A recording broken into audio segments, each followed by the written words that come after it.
Assalamualaikum warahmatullahi wabarakatuh. Senang sekali jumpa kembali dengan Wahyudi AS. Kali ini kita akan sajikan informasi terkini dan penting ya berkenaan dengan penerimaan peserta didik baru jenjang SMA SMK di wilayah Provinsi Jawa Timur tahun 2021-2022.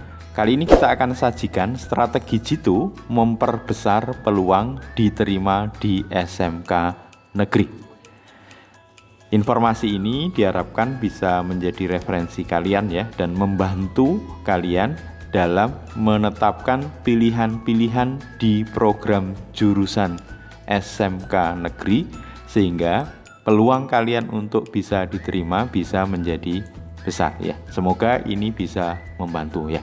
Oke, sekarang perhatikan di tahapan berikutnya yang tentu ini perlu strategi yang tepat ya. Ada dua jalur, yaitu jalur zonasi dan jalur prestasi akademik atau jalur raport yang nanti akan coba kita ulas bagaimana strateginya agar peluang kita menjadi semakin besar ya.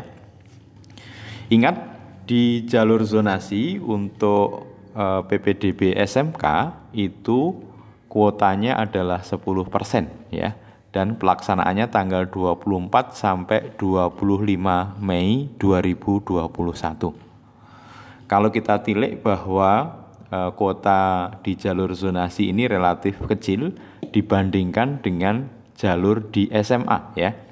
Kalau di SMA kuota untuk jalur zonasi adalah 50%, sementara di SMK adalah 10%. Jadi ini yang perlu menjadi perhatian buat kalian ya, agar tidak salah ya.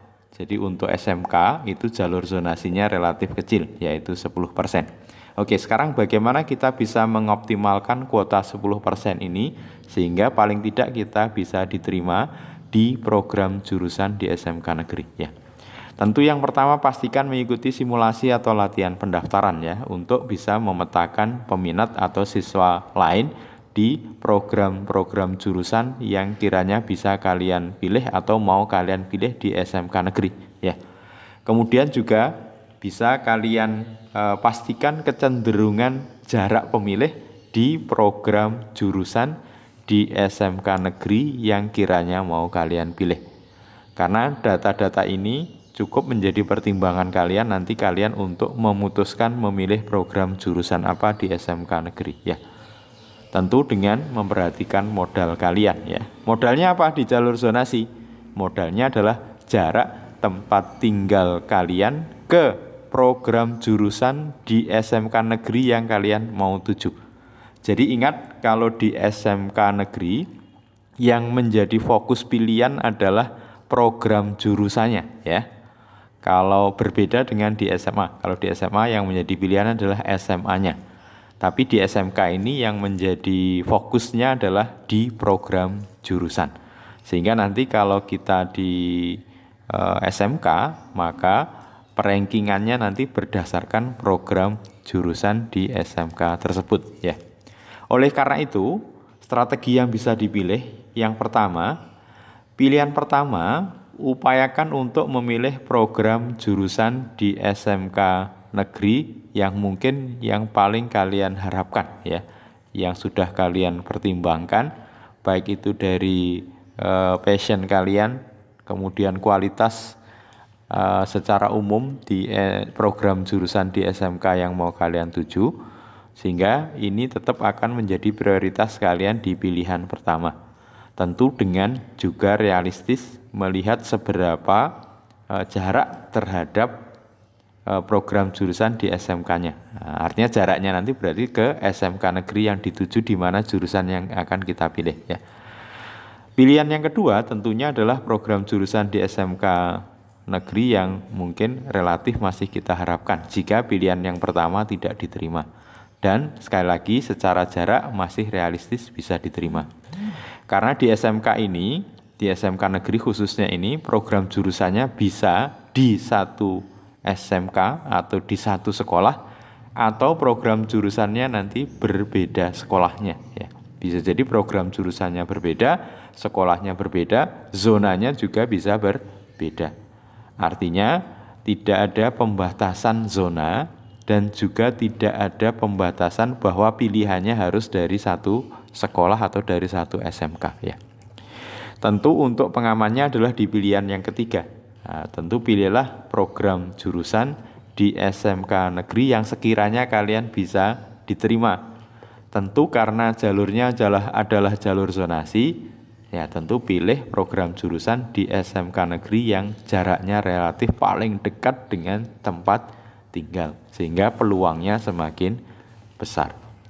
Jadi ini adalah strategi untuk memilih program jurusan di SMK negeri di jalur zonasi. Ingat pertimbangannya kuotanya 10% ya. Oke, berikutnya adalah jalur prestasi atau jalur rapot ya. Jadi gabungan antara rapot dan nilai akreditasi di SMP asal kita ya. Ingat di sini cukup besar ya kuotanya, 65% dari pagu yang disiapkan di setiap program jurusan di SMK negeri yang mau dituju. Dan pelaksanaannya adalah tanggal 31 Mei sampai 1 Juni 2021. Jadi ini adalah tahapan jalur PPDB di SMK yang paling akhir atau pamungkas.